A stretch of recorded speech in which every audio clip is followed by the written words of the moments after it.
semana de aula. Hoje é segunda-feira, dia 13 do mês de julho do ano de 2020. E a nossa aula de português, nós vamos iniciar um trabalho, que nós iremos fazer durante essas aulas remotas. Então, eu pedi para vocês comprarem um caderno, Não precisa ser um caderno assim grande, pode ser um caderno pequeno, simples. Não precisa ser igual a esse, pode ser do jeito que der certo aí. E pedir também para vocês fazerem a capa do diário, Que é essa capinha aqui. Quem não tem impressora para reproduzir a imagem e colar, pode desenhar e pintar essa imagem, conforme vocês conseguirem fazer aí, contando que fique bem bonito, tá?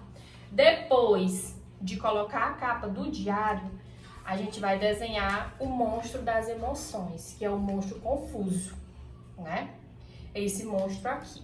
Eu vou colocar a imagem no grupo, E aí vocês vão desenhar na primeira folhinha do diário o monstro confuso. Ele é desse jeito, todo colorido, assim, com essa cara feia, porque ele é um monstro, Depois de desenharem um monstro confuso, o que é que vocês vão fazer? Vão imprimir ou fazer à mão mesmo essas duas imagens e vão responder esses dados aqui com as coisas que vocês gostam. A sua cor preferida, o seu lugar preferido, música, filme, comida, o seu nome, a sua idade, a sua altura, quanto você calça e o seu brinquedo preferido. E assim nós vamos dar início ao nosso diário da pandemia e das emoções.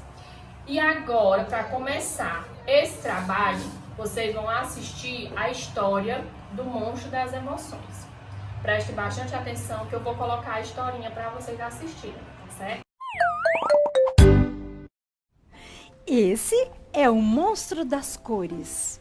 Hoje ele acordou se sentindo um pouco diferente, meio tonto, confuso. Também ele tá assim todo bagunçado, as emoções dele estão todas desorganizadas. E desse jeito, elas não funcionam direito.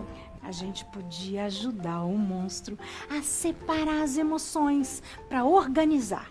Já sei, a gente podia colocar cada emoção num potinho diferente. Tem aqui, o pote da alegria, o pote da tristeza, o pote do medo, o pote da raiva e o pote da calma. Quando a gente está alegre, a gente sorri. A gente brinca. E a gente pula. E a gente quer compartilhar a alegria da gente com todo mundo. A gente brilha como o sol e como as estrelas. Que lindas! Mas quando a gente tá triste, a gente quer esconder. Não tem vontade de fazer nada. A tristeza sempre sente saudade de algo. E também a tristeza faz a gente chorar. Isso mesmo. E quando a gente chora, as nossas lágrimas podem se transformar em água do oceano. Mas quando a gente fica bravo, sabe? Como se a gente tivesse feito alguma coisa errada e quer descontar em alguém?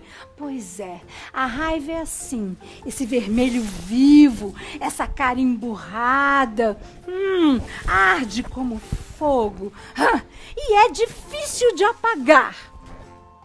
E quando a gente sente medo, a gente se sente tão pequenininho.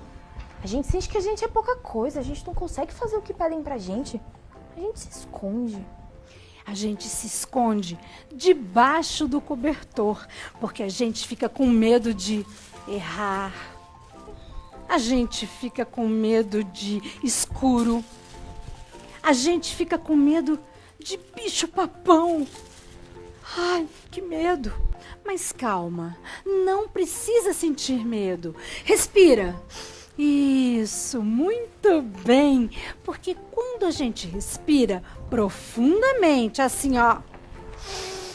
profundamente, assim, ó, a gente fica sem medo, a gente não fica mais com raiva. Exatamente, porque a calma, ela é tranquila, como as árvores, como as folhas.